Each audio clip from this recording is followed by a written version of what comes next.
Ladies and gentlemen, good evening. Thank God it's Friday, TGIF. Uh, I'm coming to you from a very dark and rainy Melbourne on this Saturday for me. It is extremely overcast here and it just started pelting down. Last night we had lightning storms here. Some of the best lightning I've seen in a couple of years, actually. It was really electric. Really stormy day down here. So I hope you're all doing well. It is our Friday night late show. Friday, Saturday, we only do a late show. Gives Ping a chance to sleep in every now and then, yeah, we do a late show. So yeah, let's say hello to everyone. Let's see who's here. DJ is here. Hey, buddy. Andrew is here. Good to see you, mate. Gayla's here. Hey, Gayla. Who else is here? Marilyn Landis. Marilyn Landis, who, if you spoke another language, her name could be a swear word. You just yell at people, Marilyn Landis. That's what you do in traffic. You'd say that. Hey Maria, how are you, my sweet friend Moon Shadow? It's great to see you again. Laura T, Dan Yi, Candy for you, Mamma Mia. Shock is here. Who else did I miss? Natasha. Hey Natasha, STL cards. You need the rain in Texas? Hey, Clayton Judd, good to see you again. All right. So I have a story for you tonight. About 6 months ago, we followed a case out of Canada. And last night, I got a PM from Mr. Gambler, who likes to keep an eye on Canadian stories for me. He said there has been an update. And I'm going to show it to you because I can't believe they finally got her. And where has she been for 6 months? So her name is Astrid Schiller. So if you remember her, I'll show you a photo. So the story here was that she took off with her children last year or like January this year. And then they caught her at the border like a few months ago. They caught her on the American Canadian border. They arrested her, put her children into care, and for some reason ended up releasing her. She figured out where the children were, picked them up, and then went on the run again. She ditched the car she had and then went into the ether until this week, where they finally located her. So I'm going to read it. I know a little bit, and we're going to find out a lot more together. So here we go. If I can find my links again, because that's always a problem. Here we go. So, a woman from Carrington, Ontario, was accused of abducting her 3 sons in 2023, was arrested last week in Saskatchewan. They're saying here the Durham Regional, they've been busy. The Durham Police, they've been so busy. The Durham Regional Police Service launched an investigation into the whereabouts of Astrid and her 3 sons in December. Throughout the investigation, there was no safety concerns for the children, and numerous efforts have been made to locate them. So, from what I understand from a bit of digging into this, she's a part of some sort of movement where she thinks basically everyone's out to get her, the government wants her children, and everyone else is evil. It's sort of like a us against the world mentality. Although she seems to have other people who are in the same. It's not a cult, but it's just a movement. Whether it's right or wrong, it's just a movement. There you go. It says here when she stopped cooperating police, they issued a warrant for her arrest. On June 16th of this year, the RCMP received a report that Sheila and her children were spotted at the Canadian-US border near Manitoba and North Dakota. She was arrested but later released as the arrest warrant at the time was not extended into Manitoba. Meanwhile, her children were taken to a safe place, and then, yeah, she found them and took off with them again. However, the next day, the RCMP got another report that the 3 children were no longer at the home and had once again gone missing. They believed that their mother had picked them up. How they located her, like how she got out of jail and then somehow figured out where the safe house is, there must have been co-cooperation with the children. Like they had to have contacted their mother and told them where they were. That's the only way that works. Here, on nearly 100 days later, on September 25, RCMP officers located her and her three children in Fort Quappel, Saskatchewan. I hope I'm saying that right. She was taken into custody while her children were placed into care. while they were waited to be reunited with family in Ontario. So they're waiting to be reunited with their father. Their father has been sidelined through the majority of this. He actually has legal custody over the children, I'm pretty sure. Um, and when she realized that they would have to go live with dad, she freaked out and then basically took off because she thinks everyone's against her and the whole world wants to take her children or something. It says here the Durham police traveled to Manitoba on Wednesday and arrested her. See, they weren't going to make the same mistake twice. They're like, you hold her, we'll come and get her. That's what should have happened the first time. They should have called the county or the province in Canada. It's called a province. They should have called them and said, hey, do you want this woman? Yeah? Okay, well, she's here. You have an hour to get here. Otherwise, we have to release her. And then as soon as she walked out the door when they released her, they're like, hey, we know you. You got an arrest warrant with us. Come with us. Sit in the car. Yes, but look, they got it right. They got it right the second time. They said the Durham police traveled to Manitoba. They arrested her, and she has been charged with 1 count of disobey lawful court order and 3 counts of abduction by parent. She has been transported back to Ontario, and it says it remains unclear what the motive behind the abduction is. Well, no, the motive is pretty clear. There's a lot of information about her online. She's even done interviews with some podcasts, not this year, but last year she did, and it has a lot of her mental thinking in it. But I'm glad they caught her.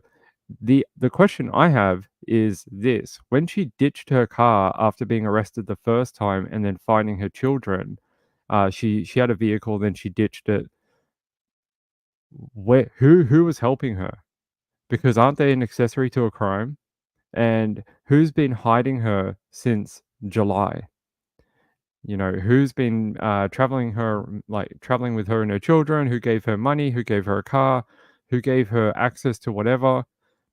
Tell me who that person is, because they help someone keep children away from their father for almost a year. That's not okay. You know, we often go to bat for women who lose their husbands do stupid things or whatever with the children. Great, but this is the flip side of it, where the man needs help. So, you know, it's not okay. Danny says, "Funny how conspiracy weirdos don't fear the real law. No, they just fear the imaginary one." Um, Rachel said the kids probably had instructions to contact her if anything happened. Yeah, but you think if you got taken to a safe house, right? They wouldn't have mobile phones or anything like that. You wouldn't think so. Um, they wouldn't have access to the internet or anything like that, or at least you wouldn't think so.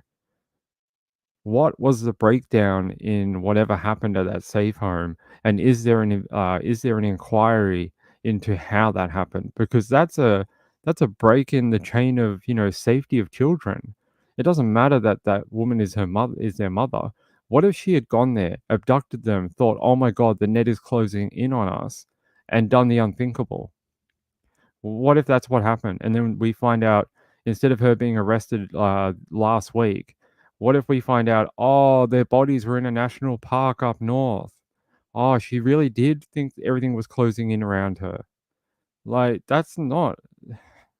Yeah, they got lucky this time. They got lucky that they're still alive and they thought there was no threat to the children. But what if her mindset changed overnight like that because she was arrested? You know, seems like there needs to be some sort of internal inquiry into what went wrong in that particular first arrest and then putting her children into care. Right. Any accessory, because someone must have been helping, because she didn't have a vehicle. She ditched her vehicle that she did have, and then like someone must have picked her up. Like picked her and the children up, and someone must have been hiding them for a while. Oh, maybe a smartwatch. That's something easy to smuggle. She has nice hair for a criminal. Damn criminals and their nice hair. Give me 1 second. I'm gonna grab a video. One moment, ladies and gents. We need some like elevator music. Dun dun dun dun dun dun dun. Hold on.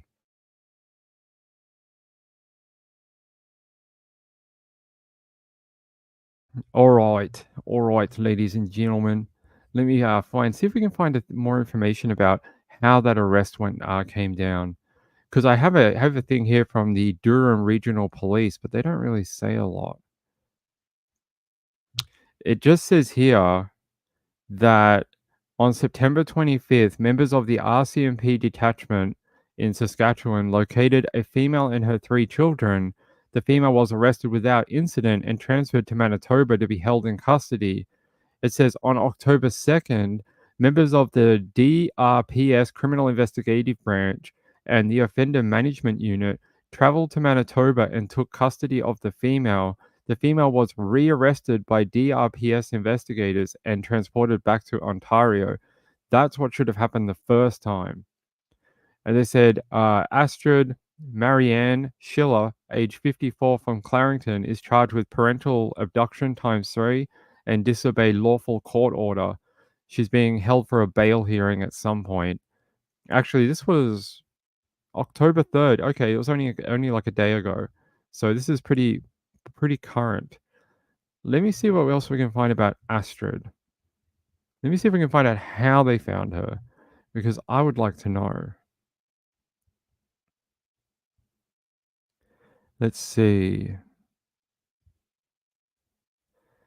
It says the sun is not adding any comment. I can show you here. Yeah, on June 16th this year, she tried to cross the border. She got busted, and this is interesting. So apparently, she was hiding out in Queapel. Is that how you pronounce that? In Saskatchewan, where she was allegedly hiding in a woman's shelter. So she was pretending to be like homeless, and apparently she had been moving from shelter to shelter across the prairies with her children. How did no one at these shelters realize that this is this woman from this massive police hunt for almost 9 months?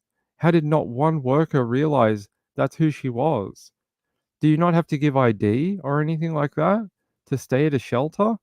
I've stayed at shelters when I was homeless when I was a teenager, and I had to show them ID. I don't know about in Canada, but very interesting. Here. They say cops were tipped off about 2 weeks ago that Schiller was holed up in the area, and she was arrested for child abduction. She was then taken to Brandon, Manitoba in handcuffs and remains behind bars. Her 3 sons are now back in Ontario and being reunited with their father. Yay. Good work. He's gonna be so over the moon to have his boys back.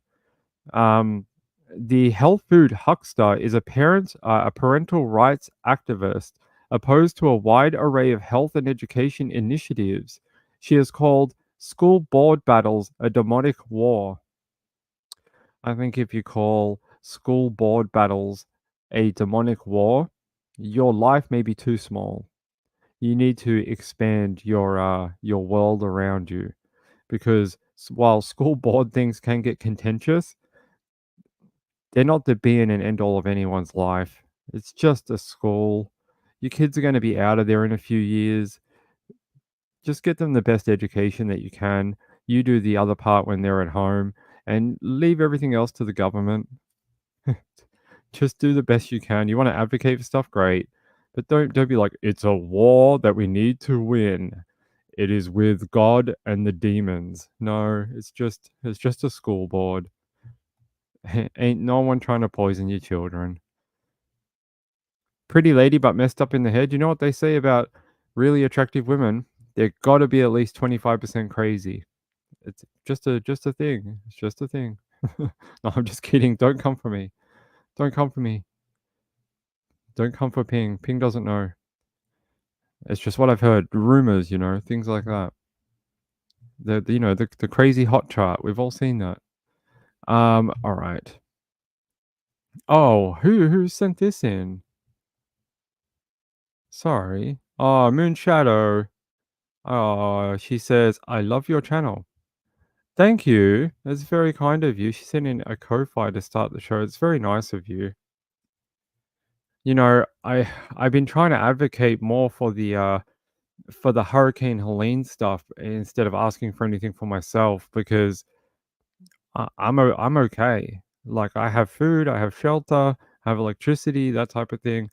there's people out there that lost everything, so that's why I've been trying to do that a little bit every night, show people where to go and, donate to local, charities that help on the ground. Actually, we'll talk about something in a minute to do with Helene. I want your opinion about something because 'cause I'm a little bit lost. Because I'm not from the area, some of the things that are going on, I don't fully understand, and I think maybe you might be able to help me. So we'll talk about that in a minute. Just let me have a look at something. I just want to, make sure it gets clicked off for my, sweet friend. Thank you, Moonshadow. Moonshadow, that really helps a lot. Thank you very much. That really helps a lot. What? Bringing a new meaning to Drop Dead Gorgeous? Oh, the crazy chart? Yeah. Good to see you, buddy. How are you? Shasta says, "True in my case." Shasta's a 9.5 out of 10. You wonder how much crazy she is. You ask. Alright. So that is that update. Let me see if there is any I wanna see if there's video of her being arrested. Let's see. Is there anything with her in handcuffs? I'd like to see. No, not yet, but she is due in court on Monday, I believe. Yeah, I don't see anything here past 24 hours. Yeah, I don't really see anything else, but I do know she's due in court in Manitoba next week. So I'll cover that then. Did I hear about the California skydive instructor that had 28 people die so far? What? How does that work? He had, like, he's done it. He's done it for like 30 years and like one person a year died? Or he's some sort of crazy serial killer that likes skydiving and he took 30 people up in one plane and just pushed them all out? I'll have to look into this. Oh, STL cuz I'm sorry to hear. Everyone's having a hard time right now. Everyone. There's so many people having really, really hard time in life right now. It's hard to hear. Reeby's not well. And she's been like my right hand woman on this channel since I started this place. She's helped me with like just about everything. She made this sign that you see behind me. Sad to hear that she's so ill. So many people from chat that I love, and that's why when people go missing and I don't see them, like Beth, I haven't seen Beth in like 2 months. I worry that they're really really ill, and I know some of these people are older people, and I worry that sometimes when they just don't come back, that they died. I'm worried that they've died. Luckily, I've seen a couple. A lady I hadn't seen in like 6 months dropped into the chat this week. I was so happy to see her because I was so worried that I hadn't seen her since February, and I was like, oh my god, I don't know if she's alive still, but she dropped into the chat recently, so I was so happy to see her. All right, let's go to this. So last night I was doing some perusing around the you know, the hurricane coverage, and has anyone seen what's going on at a place called Chimney Rock? There's all this conspiracy theory stuff going on. I don't know why. Okay, maybe Pink shouldn't say that. The government came out and said it was conspiracy theory. Like, there's nothing going on. All this type of like denials. But on social media, it keeps getting repeated that FEMA's not al- not allowing people to come in and search. They're blocking people access to places that they can access better than FEMA can because they're from the area. That there's a lot of dead people in the area and they're struggling to either get them or find them or allowed to pick the remains up, and that they've been asked to find or purchase body bags. I don't know if this is true, but this is what's being said on social media. The other thing that's being said is that this is supposed to be some sort of type of land grab, that they're trying to take this area away from the community, but something about being bulldozed too, that they won't be allowed to pick up the bodies and then just gonna bulldoze the area. I don't know if any of this is true, but it is all over social media. And I've been trying to keep in touch with the North Carolina stuff because I have a little bit of an interest in what's going on there. And the government came out and issued a statement on October 4th today. And I want to play it for you. And you tell me what you think. See, here they say, we are aware of several false reports circulating on social media on the situation in Chimney Rock. We want to address these rumors directly to ensure the public has accurate information. No government seizure of Chimney Rock. There was no special meeting held in Chimney Rock on October 2nd. And they said these claims are all entirely false. And they said they can only confirm 2 fatalities in the area, and the claims of multiple bodies left unattended is false. But like, I know a lot of this stuff comes up in the wake of natural disasters. It happens every single time. But it's just so weird that there's so many locals that are really being brought into it. There's so many videos from people who live locally. Normally, I don't buy into this stuff, but it's concerning when you see people who actually live in the area, like, very upset on camera talking about these type of issues. And then you go, wait, is some of it true? Is part of it true? Are the government trying to just calm people down while they actually know in the background that some of this is true? It's hard to know. But let me play the little interview. I won't play all of it. It's 20 minutes, but let's listen to the first few minutes of it. Fred, this town of Canton has so many resilient, dedicated, and determined people. They came back from Tropical Storm Fred. They came back from this mill closing that hurt this area economically, and they're going to come back from this. I'm so impressed with the preparation that was done here, understanding what storms could do, but not expecting the magnitude of the storm that actually hit. Water raging in rivers all over Western North Carolina in an unprecedented way. We know that this unprecedented catastrophic storm requires an unprecedented response. And we're in the middle of that right now. That is involving federal, state, local, nonprofit, communities of faith, coordinating to help people.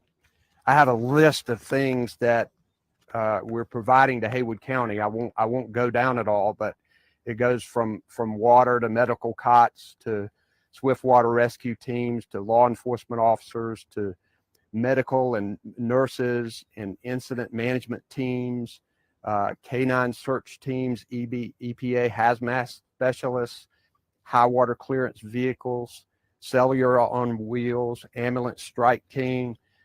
The list goes on and on. It's amazing what you take for granted when you no longer have it and really didn't even know that it was there. And now we're having to work to make sure it gets back up to speed again. Know that we're all committed 24/7 around the clock to make sure that Western North Carolina recovers.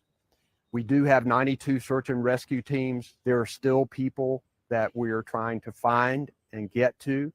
The good thing is that a lot of people have now begun getting communication and are letting their loved ones know they are okay, but there are still others in individual counties that they are going after, and we have teams helping them.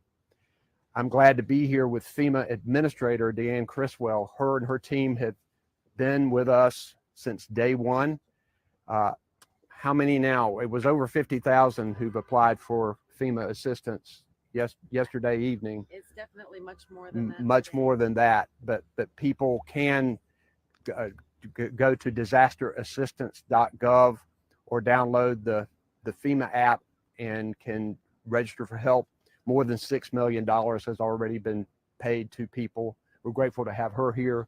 We also have our Secretary of Department of Public Safety, Eddie Buffalo, working with our emergency management team to coordinate with the counties. We have our Secretary of the Department of Health and Human Services, Cody Kinsley. All 22 of the hospitals in Western North Carolina are back on the power grid, but we're working with them to manage their significant challenges that they have, bringing in medical assistance for them. We're also working with water systems across. Let me just try to find the bit where he addresses these claims. The only reason I bring it up is because if there is bad actors out there trying to bring this type of disinformation into a natural disaster situation, it's all it does is continue to hurt people. They're already in a state of like distress.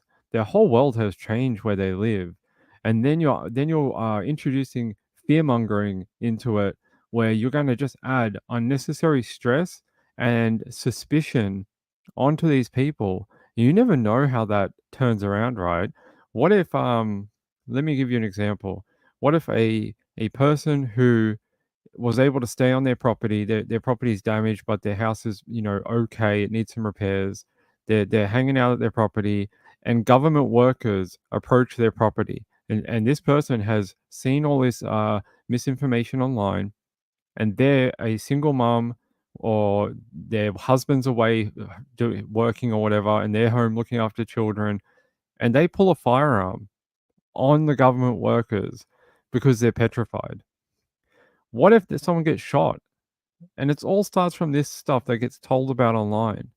There you go. It's like a chain reaction of events that can happen over stupid information. So I worry though that there are little bits of truth sprinkled in here in the misinformation. That's how a good lie is always told.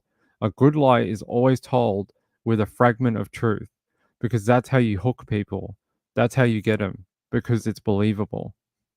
So I worry that there is a tiny bit of truth in here, but yeah, I don't want people like getting so bought into it and then causing another, one of those gate things from a few years ago. Laura says, when we dropped off our donation at the food bank, good work by the way, we were told from them that FEMA was not helping, so don't know if it's just communication or what. I've heard some weird stuff about FEMA not helping, denying access to certain places, or just telling people not to help. Like people turn up to help and they're like, oh no, we got it covered, please go away. So I don't know if that's true, it's just what I'm hearing. But yeah, where's my friend Dan Yee? Dan Yee, I can't see you anymore. Yeah, that's the other thing I was going to bring up, that I read the other yesterday. The people in these areas, if your address is in the impact area, you'll get a $750 payment. The hell's that going to help with? It might help with like right now. It might buy you some like pallets of water or immediate supplies. Okay, yeah, that does help a little bit, but it's not going to help down the line, is it really? And especially, do you know what happens in these type of situations as well? The price of everything goes up. Like fuel goes through the roof because you can't get it in. So instead of being whatever it is per gallon, it like doubles. And it happens down here when we have cyclones too.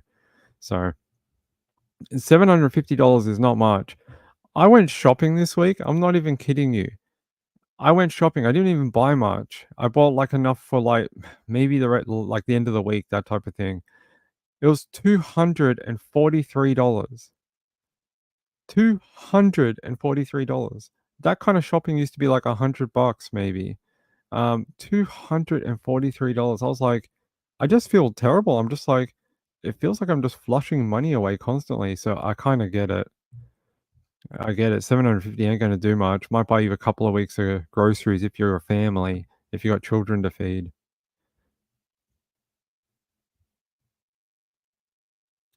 Rachel says, I think helping some areas has been seriously lacking. I don't think FEMA likes private help because they want to provide everything from their contracts. It could be true. Let me see. Hey, I saw someone up here that I don't know the name of before.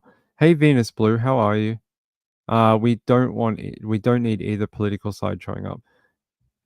I get it. You guys are self-sustainable people that work on your own land and you can do it yourself. I get it. Rachel says, I think, yeah, okay. Let me just try to find the bit where he addresses it. Let's scrub through this very quickly. Across the our friends and neighbors across Western North Carolina. The lessons we learned from Tropical Storm Fred, if there's debris in it, the massive amount of basically is so important to us, the relationship we've shared. Before every disaster, and we're grateful.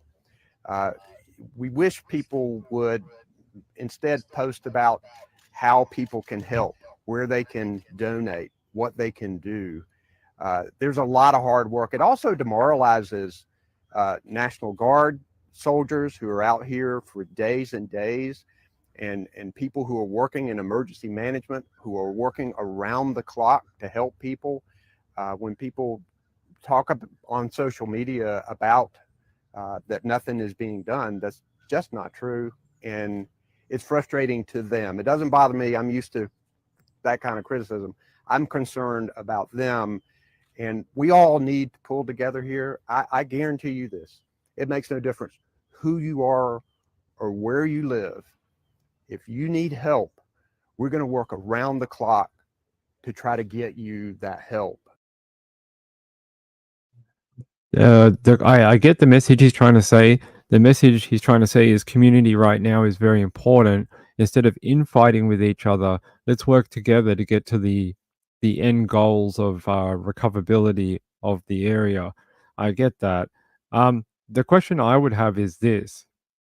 Since 2005 and Katrina happened, what lessons have been learned? Not just Fred, what lessons have been learned since Katrina? Because Katrina was a humanitarian crisis. Like, that was really messed up. There was people living at the Superdome for weeks on end. There was sanitary issues there. Like some of New Orleans is non-livable anymore, right? Still to this day, 19 years later, it's still not livable. Those places have just been bulldozed or just left to be overgrown by weeds and stuff. I see that. So STL Card says the administration is we don't do that here. I mean, I get why it's related, but we sort of don't do that here. Plain false. We have Many for them. And specific things for us. One, there's a lot of misinformation about the fact that we are not going to have enough money because it's being redirected elsewhere. Just plain false. We have everything you need, Governor, everybody here in North Carolina, and we are going to be able to continue to provide that assistance as long as you need it. And the second part I want to say is that we have resources for individuals. We want them to apply for assistance. This level of misinformation creates this scenario where they won't even come to us. They won't even register. And I need people to register so they can get what they're eligible for through our programs. And so I really need your help in letting people know that the resources are here. They'll continue to come, and they need to apply to FEMA so they can get additional financial assistance, the individuals, for the things that they need most. Spectrum. Hi, Governor Cooper. This community, Haywood County, Canton, has seen so much from Fred to the pandemic to the mill closure. I just want to know what you want to say to people in Haywood County, specifically Canton, as they're sort of going through yet another rough time. So I'm always inspired by people in Canton and Haywood County when we come and talk about disasters, because they always build the rest of us up. Their optimism, their enthusiasm, their dedication has been amazing. I was telling a story. One of the things that we do to deal with disasters is we have agreements with other states where they come in a coordinated way and help us. So we have people from all over the United States who are helping us, and we send our teams to other states when they need us. But I talked to one who said, I've done 9 disasters. The North Carolina people are the nicest people I've ever met. One person who had flooding in her home offered to. All right, I'm going to leave it there. By the way, STL cards, why I said we don't talk about that here, it devolves into bullcrap like that. We can talk about the storm, we can talk about the response to the storm, but anything that goes like, federal and up to, that big house that's a certain color, we just don't do that here because no one can get along. The people are just so divisive on it. It rips apart chat rooms for like no reason. So that's just the reason we just don't do it. The only reason I'm talking about this is because of how it relates to Helene. I say that I just say that someone who set it up here. Someone said here, Jojo, this is ridiculous. We need to be better prepared. Yeah, I mean, we saw what happened in some of the other, like Harvey, Fred, a few others, Katrina. But the Katrina was almost 20 years ago now. Next year will be 20 years, almost 20 years. What have we learned in 2 decades? That's okay. If you don't, no one's embarrassing you. I'm just telling you we don't talk about that stuff on here. That's all. No one's embarrassing you. If you don't want to be embarrassed, don't comment. You understand how that works? It's a comment. We talk to the chat. No one's embarrassing you. Like I pick up FFS's stuff and I say stuff. I pick up JoJo's stuff and I say stuff. It's not embarrassment. I don't know where you're getting that from. Jojo says, yeah, always good to see you. Yeah. FFS says learned absolutely nothing from it. I don't I would have thought that the thing I worry about this too is that it's going to come back on the National Weather Service or the National Hurricane Center or NOAA or something, and like people are going to attack them saying that their warnings weren't good enough. And I actually think their warnings were actually really good. The only one I thought that it lacked in was in Carolina. I think their warnings seemed very minimal for that area. Like I followed it. I saw as it went into the counties and that it didn't the big water seemed to be what they were predicting was going to be in Florida. That 15 to 20 foot storm surge, which ended up being about 10 to 12 feet, I think they said. I never really saw much saying in Carolina it was going to be like, 35-foot floodwaters coming through towns and hurting people. Never. I never saw that. And that's really sad that people lost their lives for that. Moon Shadow says don't live on a coast. Well, I live on an island. I don't know what you want me to do about that. I can't exactly not live on a coast. All our cities in Australia are all on the coast. They're all on what we call the east coast of the country. The other ones are on the west coast. Some are on the south coast. Some are on the north coast. But everyone lives in the coastal regions in Australia. But yeah, sort of like America's almost an island too. If you didn't have the Mexican border and the Canadian border, you guys would be much like that too. But you guys have two coasts, the east and the west, and then you have the peninsula of Florida too, and the Gulf. So you guys have a lot of water too.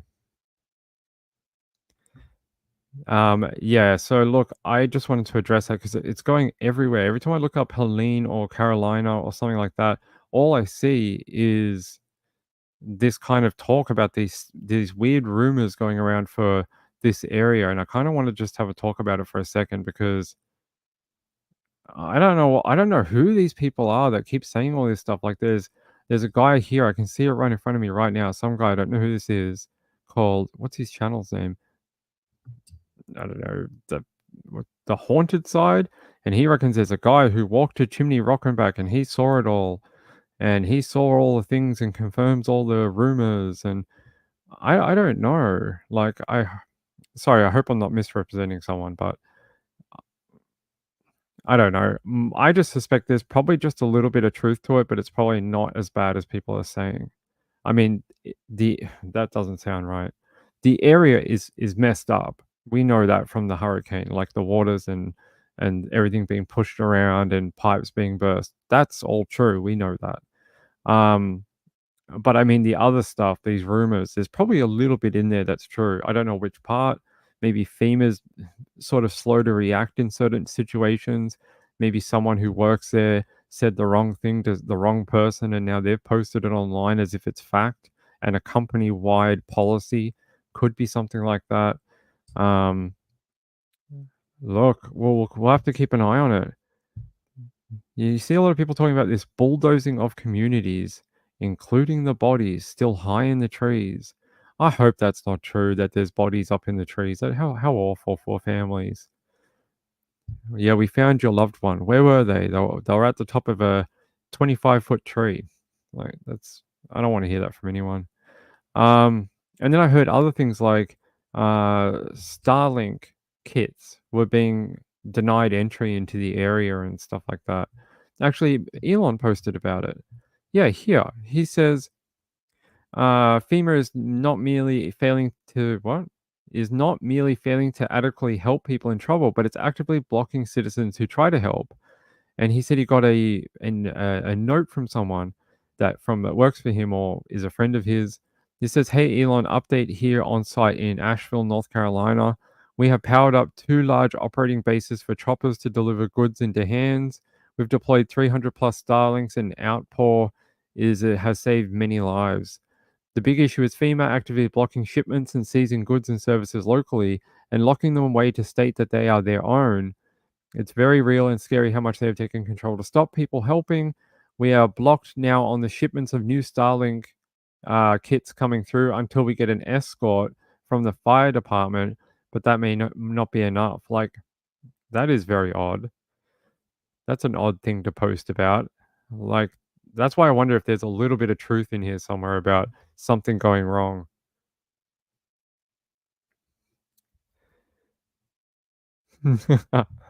Yeah. FFS says there's a guy who knows a guy who has a cousin who has a dog, whose dog knows the pigeon down the road, who knows the rat that lives under the bar, who knows the mites that live underneath the police station. He heard it all, and it went through the chain of animals and cousins and uncles. And, that uncle that works at Nintendo, they know about it. We'll see.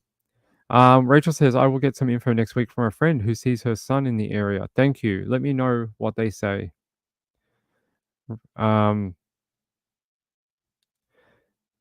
did Clayton say? Hey, Clayton.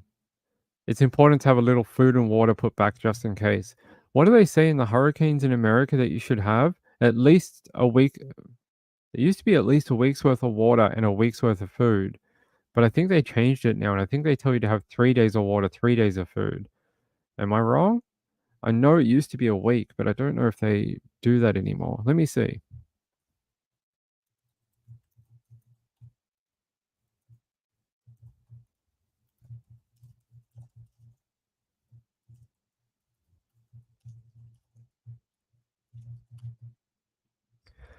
Oh, okay. Let me see. Let's go to ready.gov. Well, that's an American government website. What do they say? Basic disaster supply. Oh, okay.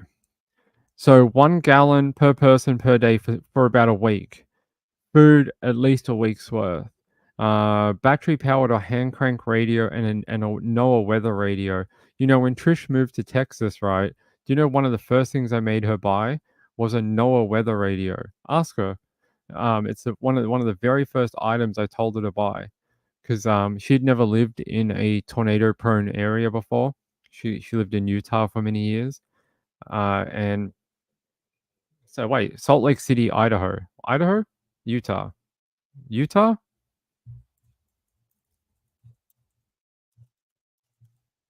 Yeah, it's Utah. I was right the first time. Yeah, so when she lived up there for many years, they don't really get a ton of tornadoes or anything. They get a couple every year, but not like Texas. And the first thing I told her to buy was a NOAA weather radio. I don't know if she still has it set up, but it can work off solar, it can work off hand crank, and it can work off power or batteries. And it'll tell her the weather, any latest updates, that type of thing. I was like, you must buy one. They tell you to have a flashlight, first aid kit, extra batteries, a whistle, to have a party or something. No, okay, to signal for help. Okay, that makes sense. Dust mask to help filter contaminated air, plastic sheeting, scissors, and duct tapes, moist towelettes. Moist towelette? Oh, okay. Like wipes. Okay. Garbage bags and plastic ties, a wrench or pliers to turn off utilities. Yeah, because sometimes the handles break and you need pliers or a spanner or something to move the tap. Manual can opener. Yep. Local maps. Do they even sell local maps anymore? A cell phone with chargers and a backup battery. My advice is get one of those solar powered phone chargers where you can just stick it in the ground and charge your phone off it. Those things they'll pay for themselves if you find yourself in one of these type of situations where you have no power or no generator. So yeah, they've got a whole bunch of stuff. So the food thing, about a week. They want you to have about a week per person. So that sounds about right. There you go. But I'm guessing a lot of people don't have the money to do it. It's a lot of money. Imagine if you're living paycheck to paycheck. You can't just outlay that kind of money to have food sitting in your basement or whatever. It's expensive.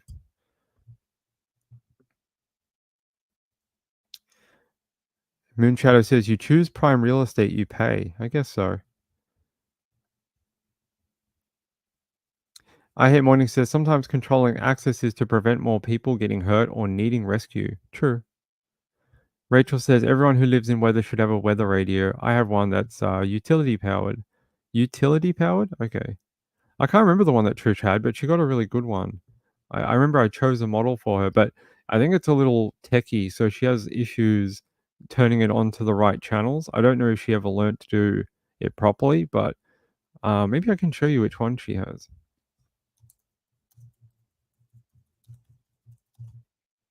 It's like an orange one. Yeah, I think she got the orange one. Where is it? I think it looks like something like this. At least no, I think it's this one. It has like a flashlight in it and stuff like this. They're so dope.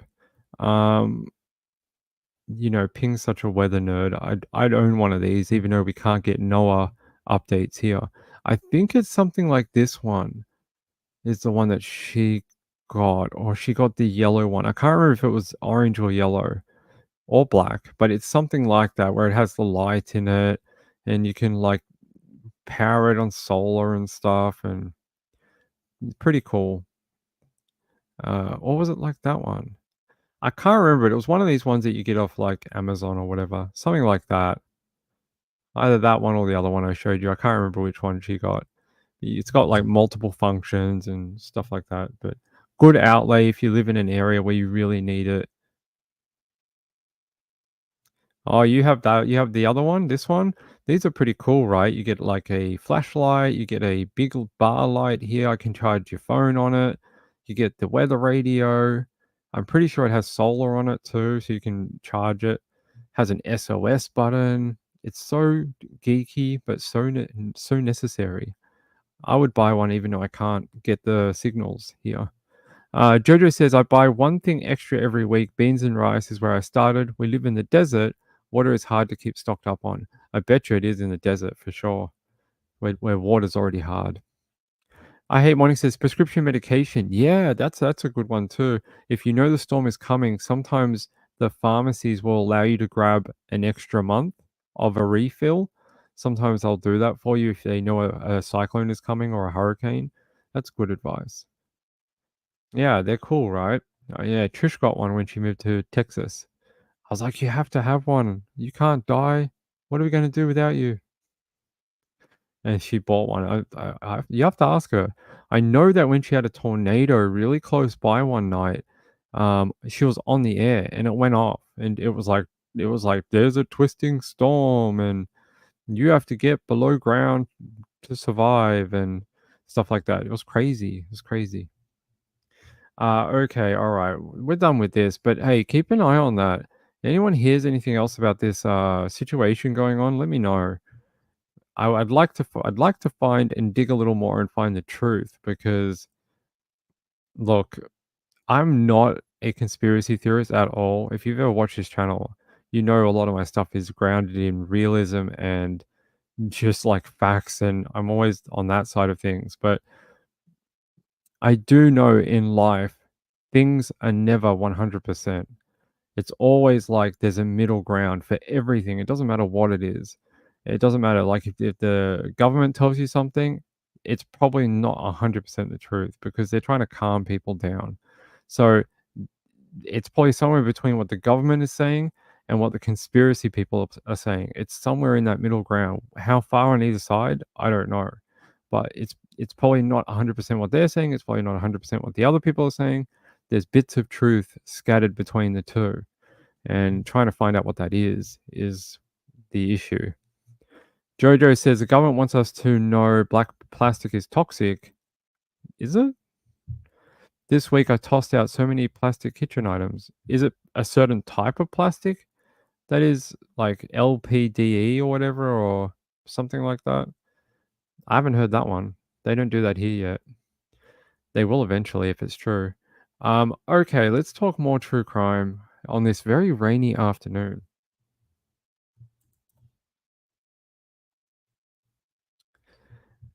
All right.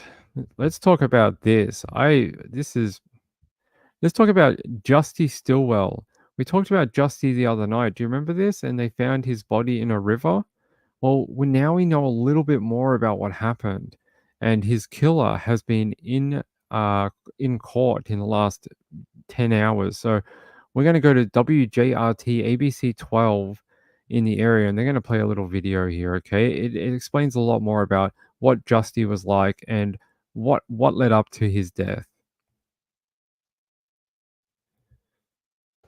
An ABC 12 News update this noon. Today, we have learned new details in the murder case of a Bay City man whose body parts were found in the city last month. Court documents show the victim, Justy Stillwell, and the suspect, Robert Tweedley, knew each other through the dating app Grindr. The two were in Tweedley's Elm Street home on September 14th when investigators say there was a dispute and Tweedley shoved Stillwell down the stairs. Investigators say Tweedley then choked Stillwell to death and say the suspect could not lift the body up the stairs, so he dismembered Stillwell's body. 4 days later, a person found limbs near a boat launch in Bay City. Police arrested Tweedley on September 25th. His attorney says he has talked to his client but is waiting to receive police reports and does not want to comment at this time on the case. Tweedley remains in jail where he is being held on a $1 million bond. All right, a small update, but here, there's more. Here.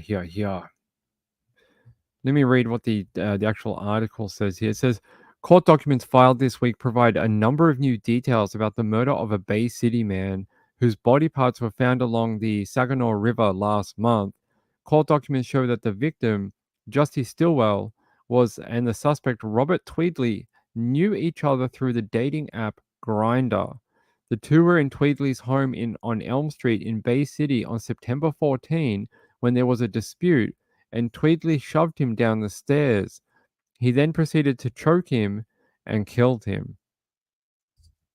According to the documents, Tweedley couldn't lift his body back up the stairs, so he allegedly dismembered his body on the floor.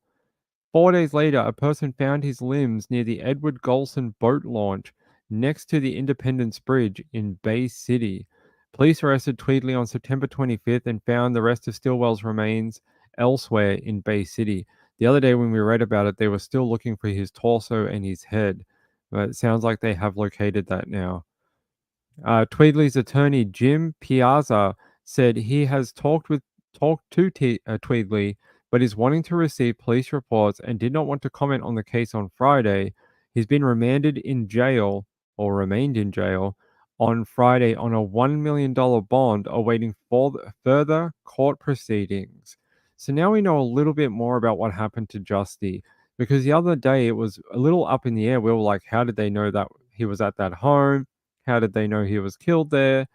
How do they know where his body is? And now they sort of figured it out, that it was unfortunately a dating app, sort of what would you call it? A rendezvous between two guys. And unfortunately, some dispute happened and he killed him. Can I ask you something? If something like that happened to you, you don't have to be gay to be, something. You could meet a girl or a guy on a dating app and you took them home, you got into an argument and you got into a fight and you accidentally pushed them and they fell down the stairs. Is your first thought to go grab a sharp implement and cut them up? Please raise your hand in the chat if your first thing is to cut them up. Let me know. I'd like to know. Hey, Douglas. Michigan? Yes. Good to see you, mate. No, you don't want to chop people up if you accidentally push them down the stairs or whatever? Next thing you know, you're in a suitcase. A suitcase are the, de jure of serial killers, apparently. Nope, 911. I've always wondered about this. We see so many cases where people's first instinct is to dump the body or cut them up. And I'm like, why not call 911? Why not call emergency services? Maybe they could have lived. Maybe they could have been, at least if you do end up going to court for your actions, you can say in court, hey, I tried to do the right thing. Yes, I did something wrong, but I still cared for them and I tried to do the right thing. And that's screwed over so many people in the past. I can't even tell you how many people have been screwed over in court because they'll ask them, "Hey, why didn't you call emergency services?" And they don't have an answer. "Oh, I decided to get a chainsaw and cut them up." Douglas, you're from Michigan but live in Oregon now. Hey, nice to meet you, Douglas. It's cool to meet you. From Michigan. I've been to Michigan. It's a cool place. But you live in Oregon now. I like Oregon. Cutting up is way too much work and messy as F. Yeah, it is a messy business, right? Cutting up bodies. But this is a very sad end to a man. From all accounts that I've read, is that Justy was like the most lovely, very quiet man who lived a very private life, and it seems like he had so many supporters. When his accused was in court, they had to open up more courtroom because so many people wanted to come out and show their support for him. And I think that is very touching to see in a case like this. We don't know too much about Robert Tweedley. I will look him up very quickly, but we don't know a ton about him. Yeah, let me pause this here. It says prosecutors have charged a Michigan man with killing and dismembering a janitor he met on the dating app Grindr. They say Justy was a 41-year-old janitor at TL Handy Middle School in Bay City and was reported missing on September 18. A teenager spotted a foot in the Saginaw River that same day. Police subsequently found his arms and lower legs in the water. According to court documents obtained by MLive, which is Michigan Live, detectives obtained surveillance footage from Stillwell's neighbors that showed him driving away from his home in Bay City on the evening of September 14. Investigators used data from Grindr to determine that he had met a Grindr user with the handle Board. They tracked Board's location to 40-year-old Robert Tweedley's home in Bay City. Tweedley told investigators that Stillwell came to his home and he shoved him down his basement stairs after Stillwell wanted to leave. He then strangled Stillwell to death, he told investigators, according to the documents. Okay. So he didn't just push him down the stairs and then cut him up. He pushed him down the stairs after the young man, he's not a young man, he's my age, 40. He wanted to leave. So obviously he met this guy on Grindr. Maybe when he showed up, he wasn't the same person he represented in his profile. He felt a little weird about it and wanted to leave. He's just like, hey, look, the vibes are just not here. Let's just shake hands and leave it at that. But this guy did not want to leave it at that. He decided to push him down the basement stairs. He then strangled him to death and then decided to cut up his body because he could not move it up the stairs. I think that shows you already have to have that in your head, right? You don't wake up one morning and go, I'm going to meet a lovely gentleman tonight. I'm going to have a very nice date. And then you go, you know what I'm going to do? I'm going to have an argument, and then I'm going to dismember him and strangle him. Then I'm going to dump his remains in a river. I don't think anyone wakes up like that day, but you have to have that kind of intent already within you to do this type of stuff. I don't think people are just spur of the moment like, oh, let me cut up a body. I don't believe people are like that. I think you have to have that evil inside you already. Yeah, he's definitely a psychopath. The fact that his first instinct was to push him down the stairs, strangle him, then cut him up, I think there's a lot.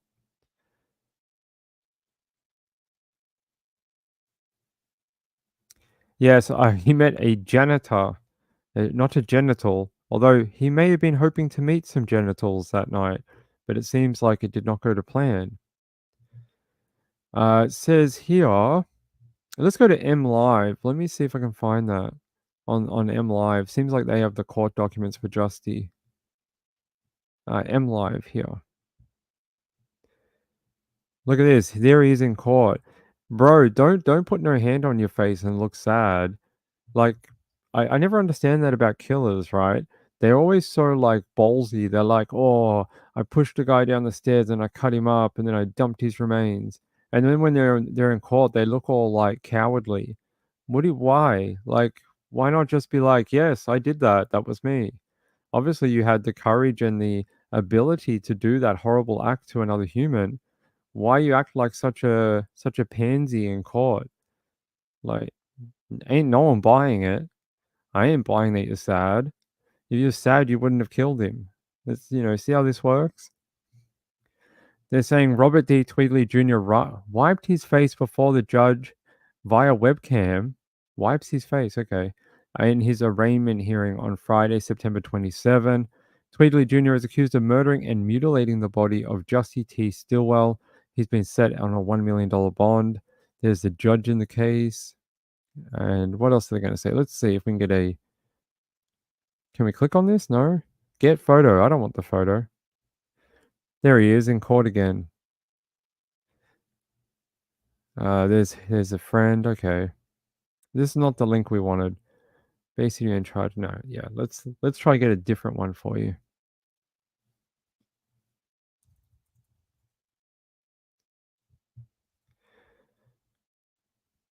Uh, 9 hours ago, Newsweek. We'll try the Newsweek one. I think it's very sad for the teenage girl too. The teenage girl who discovered the foot in the river. It's going to impact her for the rest of her life too. Imagine finding human remains. It'd be very hard to. You would have a lot of counseling that would need to be done. They're saying, according to court records, he told investigators that the body was too heavy to carry up his stairs. They say he told investigators he traveled to a local Walmart to purchase rope, which he thought would help him move the body. Okay. Probably need a backhoe, but okay. Tweedley admitted to discarding his legs and arms in the river and dumping his head and torso in a nature reserve or a nature preserve. According to the court documents, police later recovered those items at the preserve. So when is he due back in court? And this is very sad too. Justy would have turned 42 on Monday, and unfortunately, he did not make it to his 42nd birthday just a few days after he was murdered. And I wonder when this guy's due back in court. It doesn't say. Does not say, unfortunately.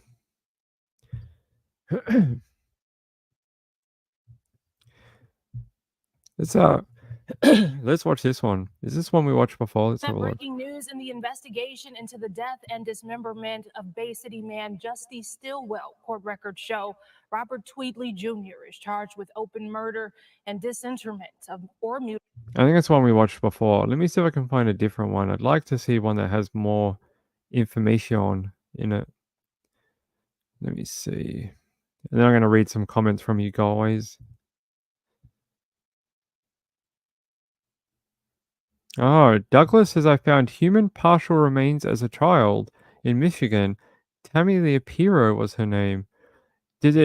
Well, since we just talked about it, do you think that it affected you for any part of your life after that? Or did you just see it as like a curiosity about the human, the human condition or life, really?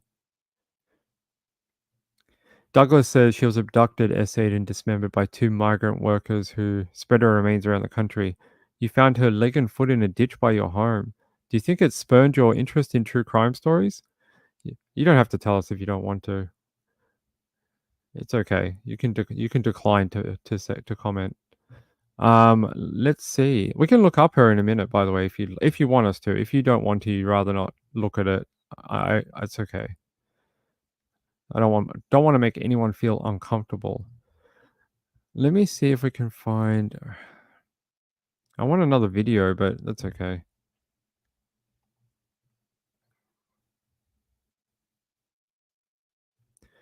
Justy Stillwell. No, that's not how you do it.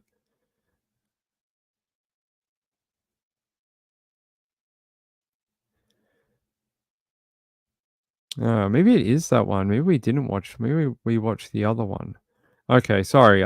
I thought we didn't watch this video. We watched a different one. We'll finish this one. Breaking news in the investigation into the death and dismemberment of Bay City man Justy Stillwell. Court records show Robert Tweedley Jr. is charged with open murder and disinterment or mutilation of a dead body after Stillwell's remains were found at a Bay City boat launch. We learned in a probable cause hearing last month that the two met through the dating app Grindr. Tweedley told police Stillwell came to his house on September 14th, but wanted to leave shortly after. That's when he pushed Stillwell down his basement stairs and strangled him to death.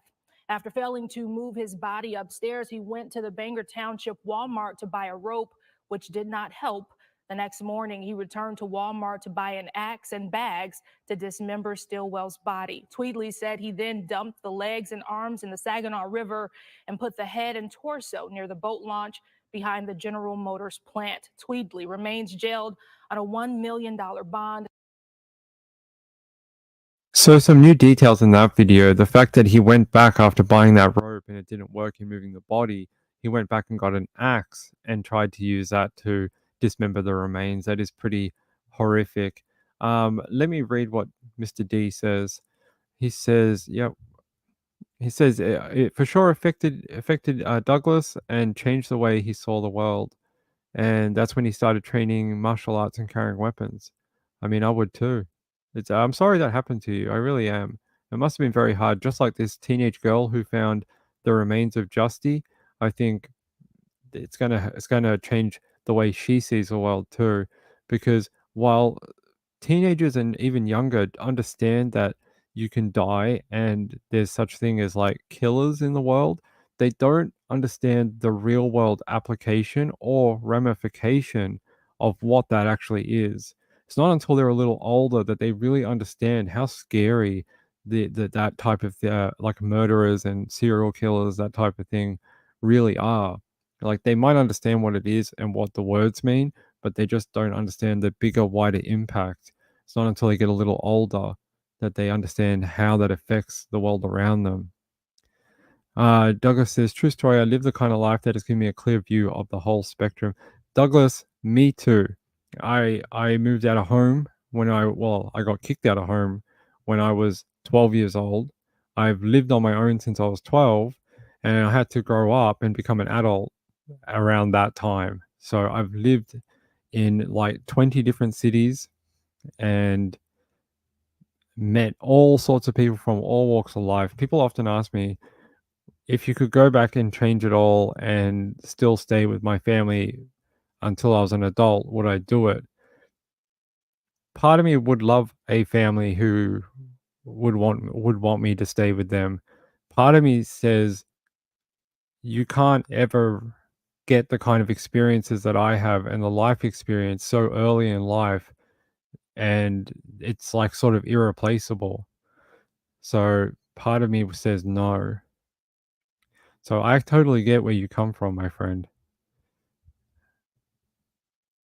Yeah, it's very interesting, Douglas. Yeah, you guys are very interesting. That is some pretty terrible news about Justy, though. I don't think I think we were wondering like what the connection was, because the other day they wouldn't tell us. So like, you have to wait till he goes to court, then we'll be able to tell you more. But at the time they just said somehow they knew that he was at that property. Well, now we know. They traced it through the Grindr app, figured out that he was going on a date or a hookup, and that's how he made it to the suspect's home, the accused. Very sad story. It doesn't help the label of Grindr, though, does it? Grindr's had a very nasty reputation for many years, just like, what's the straight person one called? I don't know.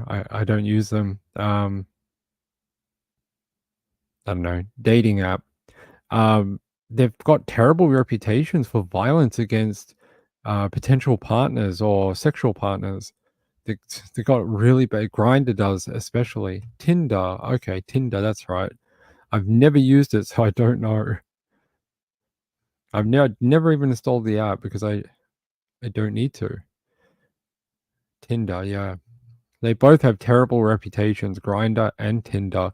Like on Tinder in New Zealand, there was a young girl who was murdered by her date. If you guys remember that one from a few years ago. Hold on.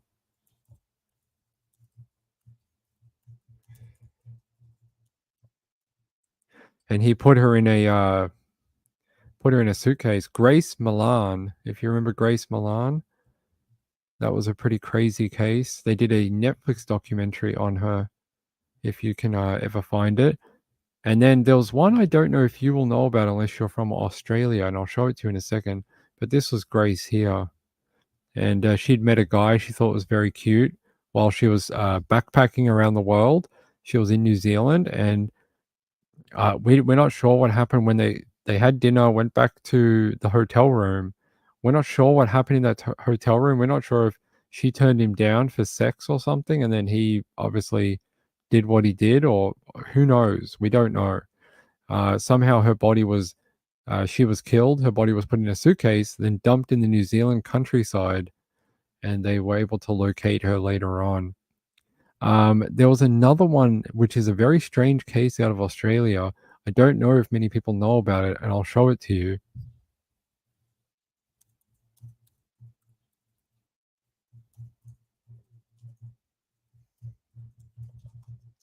So a few years ago, there was a man named Gable Tosti, and I don't know if many people remember it, but it was a Tinder date. Here he is. He had invited this woman up to his room. I think that's her, right? Yeah, Wariana. And he invited, I think that's a photo from the night. He invited this young lady up to his room, and they started drinking. They obviously wanted to have sex. I think, don't know if they did or they wanted to, something like that. And then the night goes very wrong.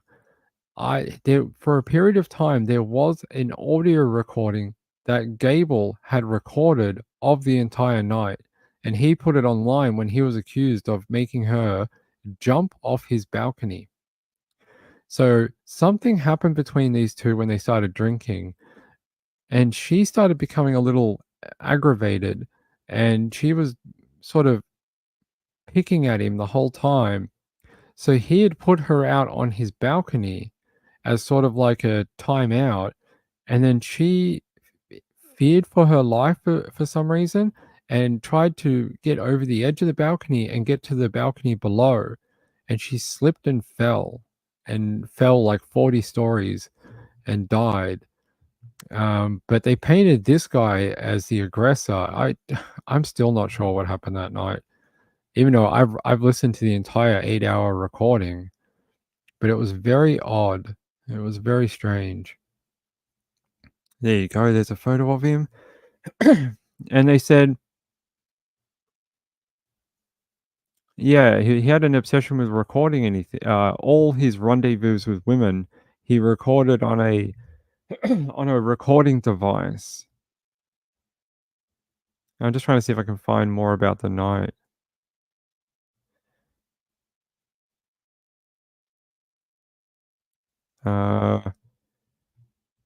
Yeah, here. Maybe we can play this.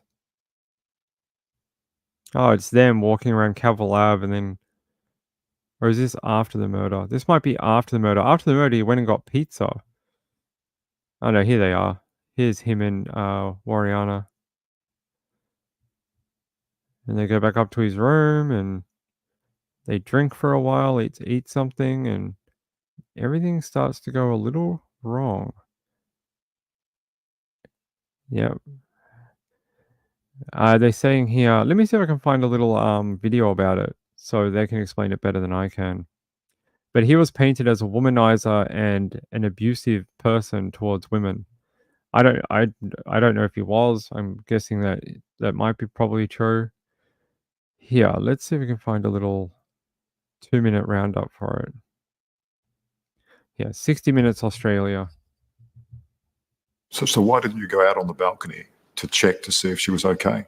Instinctively, I knew that if I ran out there and somebody saw me looking over the edge and she had actually fallen all the way, it would look like, it would not look good. It would look like I had forced her over or something. So you were worried about what it would look like for you. Of course, I was worried about her.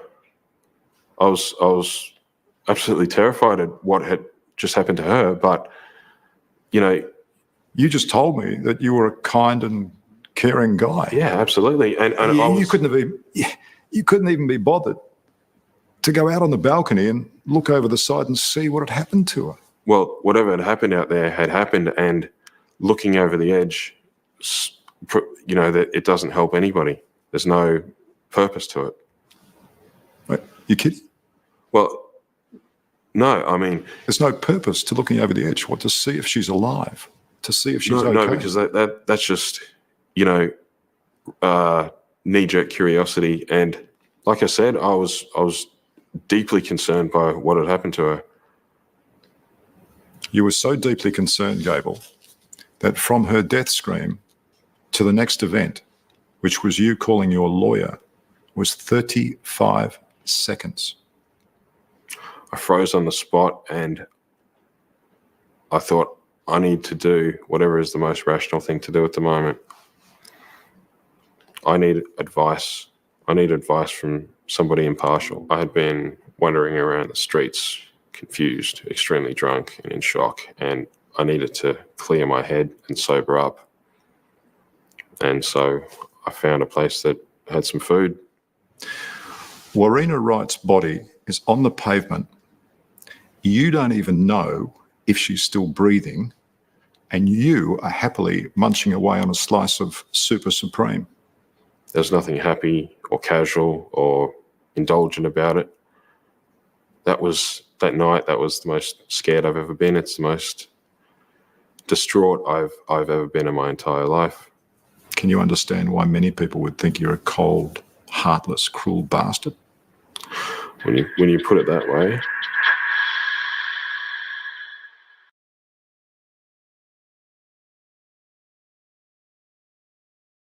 So there's a little excerpt from 60 Minutes when he was interviewed for the show. I've read many true crime blogs about that night, and I think people are just unsure what happened, because even though there is a full recording of the night, you can't hear everything, and it's hard to know why she jumped off the edge, and whether him forcing her onto the balcony made her do it, or, you know, that's where the culpability was apparently in the trial.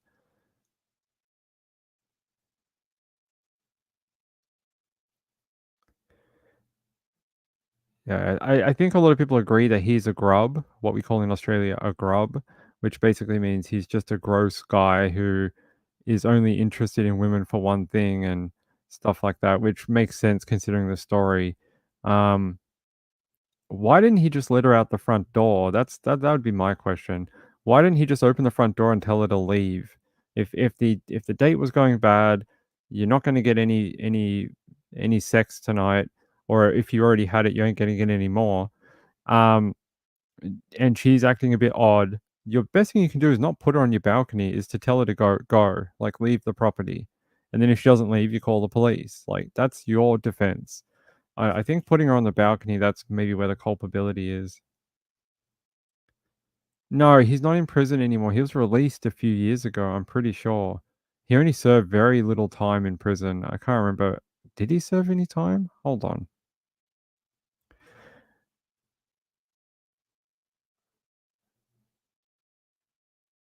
I'm just trying to... Yeah, he was found not guilty of killing her. Not guilty. Because their culpability bit was here, I'll show you. I think it was that he had put her in a headlock and forced her onto the balcony, and they were saying that was going to be part of the charge for grievous bodily harm. Here. To find the 30-year-old guilty of murder, they needed to conclude that Mr. Tosti intended to cause Miss Wright grievous bodily harm by obstructing her breathing for 45 seconds before forcing her onto the balcony. During deliberations, the jury had been warned not to take into account Mr. Tosti's actions after the fatal fall. He first called his lawyer rather than 000, left his apartment via the basement, and walked around the local nightclub precinct and bought a slice of pizza. Mr. Tosti and Miss Wright had been on their first date the night she died. After meeting on the dating app Tinder, after having sex at Mr. Tosti's Surfers Paradise unit, the pair had a violent drunken fight. And the prosecutor argued while Miss Wright had probably unlawfully assaulted Mr. Tosti just prior to being locked outside, his response was disproportionate and unlawful. And on the recording that I think a lot of people have heard, it says, "If you try and pull anything, I'll knock you out. I'll knock you the F out. Do you understand?" He was recorded saying. So he was saying that on the recording. Mr. Cash said Mr. Tosti's intimidating conduct left Miss Wright feeling like she had no means of escape other than scaling the balcony. She screamed no 33 times in 45 seconds. There's a photo of the balcony that she was put out onto, and then she jumped from. Mr. Cash said the panic and desperation in Miss Wright's voice moments before she fell spoke more powerfully than ever about the cause of her death, but the defense argued the Crown case was nonsensical, and Miss Wright, who had been erratic and out of control during the evening, had essentially decided to climb to certain death. They also said Mr. Tosti had ordered Miss Wright to leave his apartment via the front door, but she hit him with the metal part of a telescope, after which he grabbed her and put her behind the nearest lockable door. Yeah, so this is where the what happened and he said, she said, and so they both did things wrong. She actually hit him a bunch of times. She threw things at him, and then apparently he did try to tell her to leave via the front door. He then, after getting whacked again, grabbed her and put her on the balcony. But they're saying that he did block her breathing for up to 45 seconds while he had her in a headlock and put her out on the balcony. So it's a weird case, very difficult for the jury. This would have been a very hard case to find a verdict for, because you can see each party has some culpability in the actions that led to this woman's death, but where does that culpability line lie? And is it murder, or is it manslaughter, or is it nothing? Is it an accident? It's very hard. It's a really difficult case. He's not a good guy, though. He's a complete pig. He's a pig of a guy. Please don't think I'm defending him. He's not. He's an absolute, just a pig. That's what we'd call him. A pig or a grub. He's what's this word?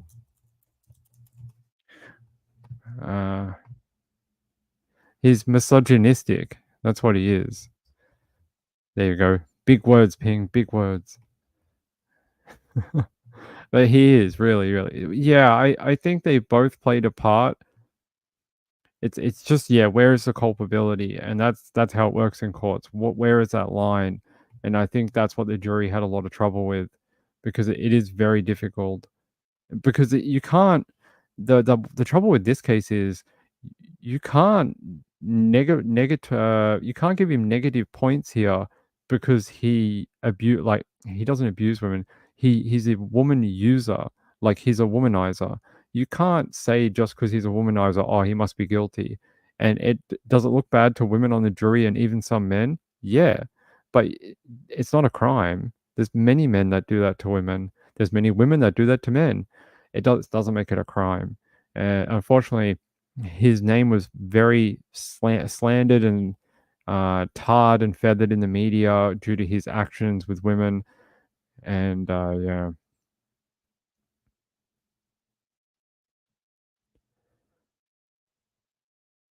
Just trying to see if there's can find anything about an alternate point of view for you. Always try to provide both sides of the argument.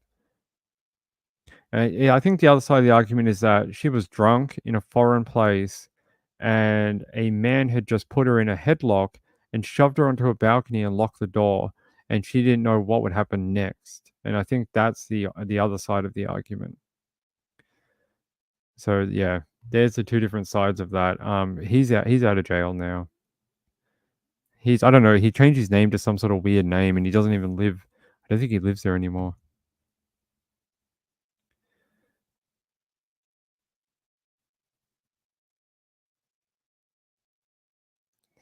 Someone drilling upstairs.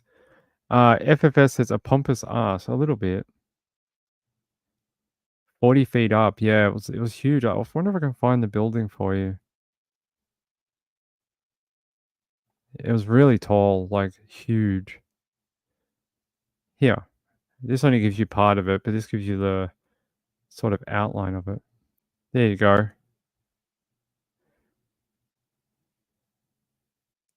See, from that point where the arrow is, she fell all the way to down here. So it was not a pretty end for that woman, unfortunately. Yeah, he was caught back on Tinder several times after. Yes, 100%. He was caught on Tinder several times under a different name. He changed his name. I can't remember what it was. Let me see if I can find it. Gable Tosti, new name.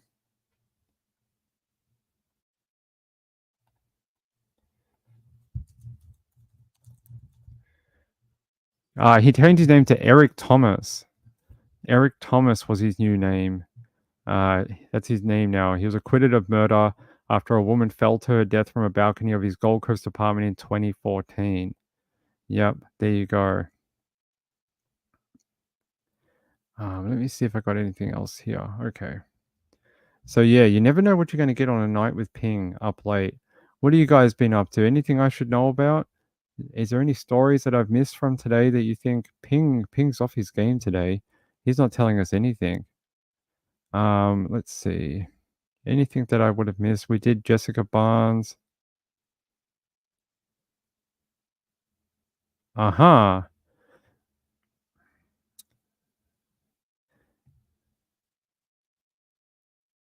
So according to Fitz News, nice people at Fitz News, we have some more information on Jessica Barnes. So remember I told you there was some weird stuff going on with the roommates, and I said that a couple of days ago. Well, now the affidavit has been released, and I can tell you, police charged Jessica Barnes' husband, 21-year-old Brandon Barnes, with her murder earlier this week. Their roommates, Victoria Tippett and Kendall Mims, both 20, face charges of accessory after the fact, obstruction of justice, and just saying there, it's a felony charges. A probable cause affidavit obtained from Fitz News, nice people over there, states that Barnes allegedly strangled her to death on August 2nd at a pool house in Pendleton. Tippett and Mims also lived in the pool house, which Mims' grandfather reportedly owned. Interesting. And this is the bit I was talking about the other day, but I was trying to get it confirmed at the time. Mims, who has an infant daughter with Barnes, so the roommate has a child with her friend's husband. Anderson County probate court records show they obtained a marriage license on July 31st of this year. Cecilia Vivara, Jessica's mother, said that when Barnes met Jessica online, he claimed Mims, who was pregnant at the time, was his sister. Barnes gave a similar story to a former girlfriend, telling her that Jessica was Mims' best friend. On January 8th, Jessica and Brandon Barnes obtained a marriage license from Anderson County Probate Court. According to court records, he acquired a marriage license with Mims 5 months earlier at the same court. Sorry, it must have been July the year before. Unlike his marriage to Mims, the marriage to Jessica included an officiant and a wedding date. According to Vivara, Jessica was unaware of his marriage license with Mims. When asked about bigamy charges, they said that after consulting with the 10th Circuit Solicitor Office, there are no plans to file those types of charges, considering the seriousness of other charges already presented to the defendants. So remember I told you there was some pineapple stuff going on with other purses? That's what I was talking about. At the time, I was unable to verify it because I heard it through a source at the time, and that source couldn't give me anything to back it up. All they would tell me was that there was another child that was Brandon's child with one of the housemates, and I was unable to verify it with anyone. But now that the court records have come out, I can tell you it. So there you go. I'm glad that it's come out because that was some weird stuff going on. So he sounds like very much like Gable Tosti. He's a womanizer who, thinks women are playthings. That's basically what it is. He thinks women are just play animals or like, you know, sex toys basically. Because he seems to have lots of children with them.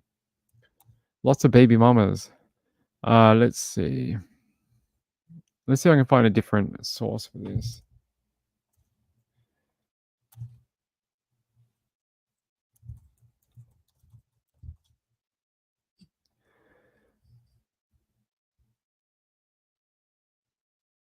Just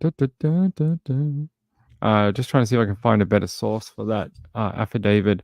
Because unfortunately, I don't have a subscription to Fitz News. By the way, my source at Fit News has gone quiet. I haven't heard from her all week. I know she's having some trouble in North Carolina or South Carolina. I'm not sure which one she's from with the hurricane. I don't know if that's still an issue, but she has not got back to me all week. So I hope she does, because I really would like to still interview her about Jessica Barnes, but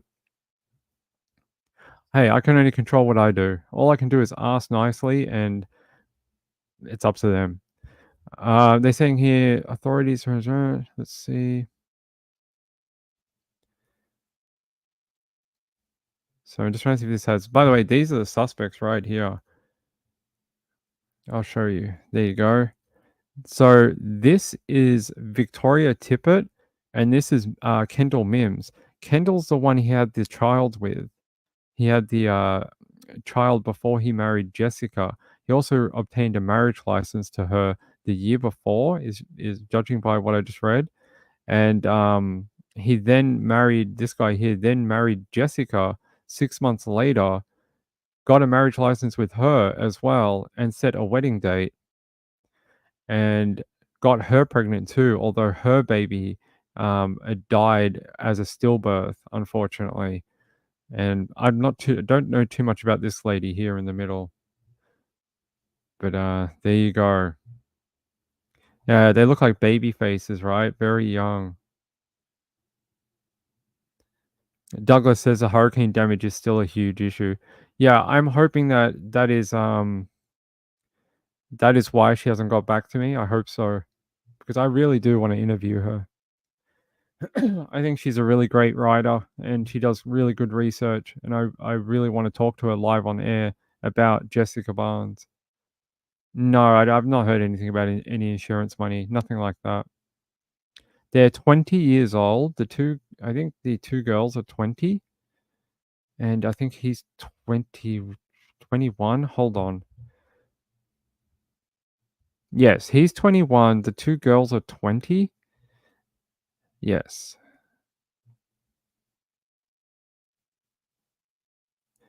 Jessica Mims. I think that's correct. I know he's definitely 21. I'm just trying to verify this for you.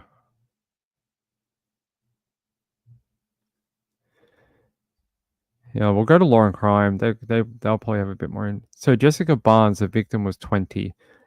Brandon's 21. Let me see what Victoria and Kendall are. I'm pretty sure they're both 20, but that could be wrong.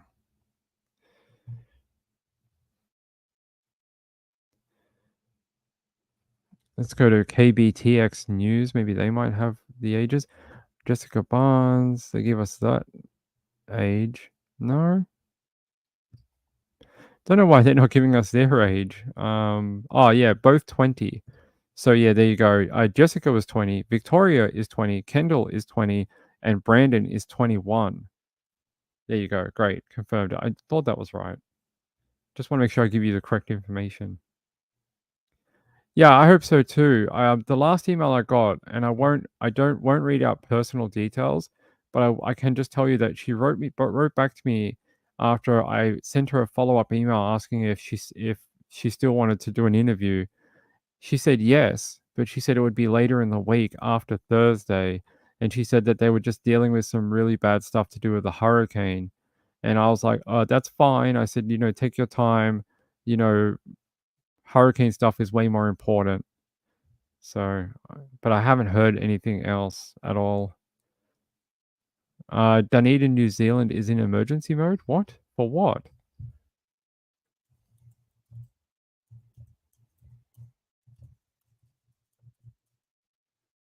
For what?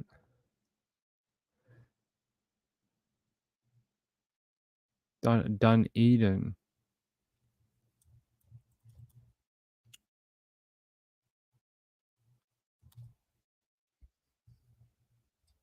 Oh, flooding? For flooding? Yeah, I see that. State of emergency in Dunedin for flooding over there. So we're getting it too. Can you guys hear that in the background? It is pissing down raining here right now. It sounds like a river. Can you hear it?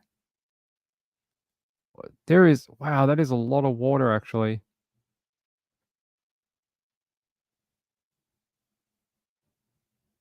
It is pelting down here. Looks like we got a little storm cell coming over the city here right now. You can see this storm cell. It's coming over the southeast of Melbourne right now. It's going to get us. Never seen so much rain in my life. It is going crazy. Let's look at Dunedin. But this will be our last story for the night, everyone. Let's look at the, this is what, whoa. Checking every hour to see how far it's risen to make sure it's not coming inside. Yeah. Thunder, I don't know if you guys heard that. That just went off. There was like thunder that just went off above my house. Now, here's what Dunedin looks like. They got like a 2 foot of water.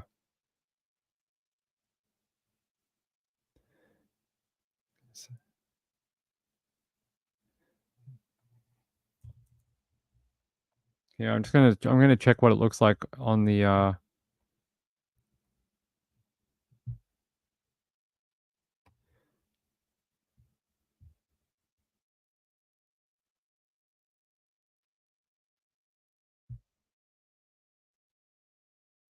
sorry, there we go. Yeah, look at this. It's poor people. They're going through craziness over there in people having to like gonna have to wear gumboots to get their mail. They say Dunedin faces recovery mode after the wettest day in over a century led to evacuations and a state of emergency. The Met Service red warning reserved for the most extreme weather events was issued for North Otago, Dunedin, and coastal Clutha from 11 a.m. on Thursday until it was lifted on Friday night. This meant people needed to act now to protect people, animals, and property. And while the heaviest of the rain has ceased, locals have this morning been urged to continue to conserve water and stay off the roads if possible. Let's have a look at the radar. 131 millimeter of rain in Dunedin. Wow, 131 millimeter. That's insane. Is there a radar we can have a look at? New Zealand? We won't be able to see it anymore. We probably won't be able to see it anymore, unfortunately. I can have a look at the weather maps and see if... Let me just color... There was like a low pressure system here. So this is New Zealand here. There is like a hell of a low pressure system, very like 1000 millibar right off New Zealand. That would have been right up here somewhere probably yesterday. And it's probably pushed down further. You see there is some banding stuff here. And then over here you got all this that probably moved over the islands, North and South Island yesterday. And then you got this monster low pressure system here. Look at this thing. This is what's impacting me right now with the thunder. This giant low. Look at this tail of this low. Look at that. It's huge. This is what's impacting us here. Actually, I've never seen this. What's this shortwave trough? That's interesting. I've not seen that on the maps very many times. It's just like it's a tiny low with a warm front and cold front. Or an occluding? No, it's just a warm front. Yeah, so you can see all the rain over me right now down here. So the south of the world is full of storms and rain. Looks like actually they may have more. Once this low shifts and this comes through, they got another band of weather coming through New Zealand through here that just came through New South Wales and eastern Victoria at some point. So this is going to push this way at 30 knots. And it's going to drag all this over here too. So there you go. There's your weather update with Ping. 99.4 million from Ping. Laura T's going, good night, guys. Yeah, we're gonna wind up for the night. You get a little bit of weather at the end. Douglas says, we're just entering our rainy season here, but it never floods due to the terrain. Lucky, very lucky. Wellies? They call them wellies, not gumboots? Okay.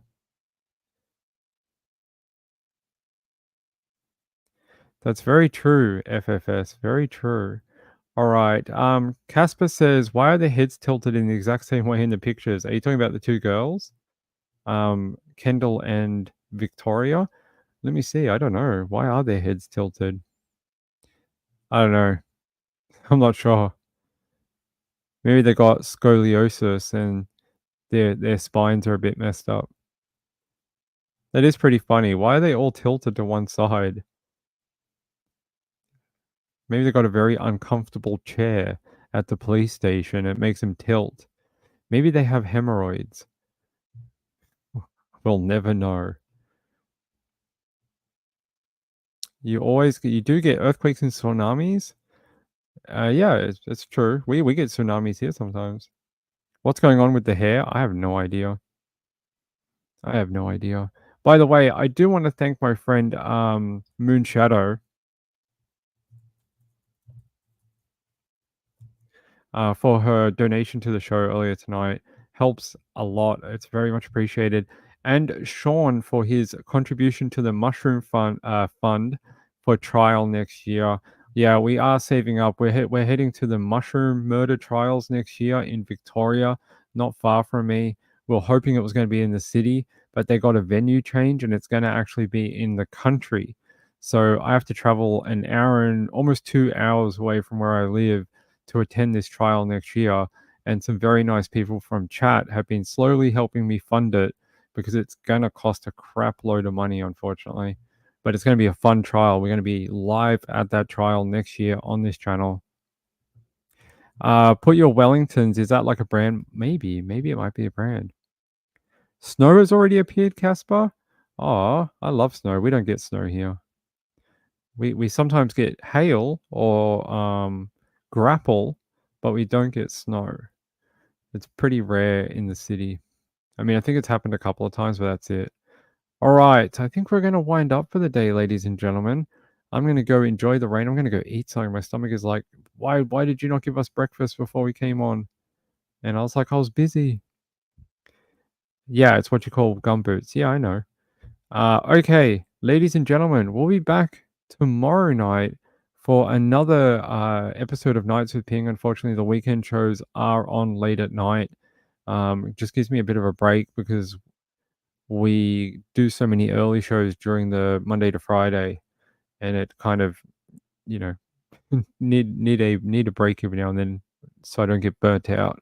Because we do something like 12 shows every week. So we'll be back tomorrow, but I suspect once the time changes this weekend and then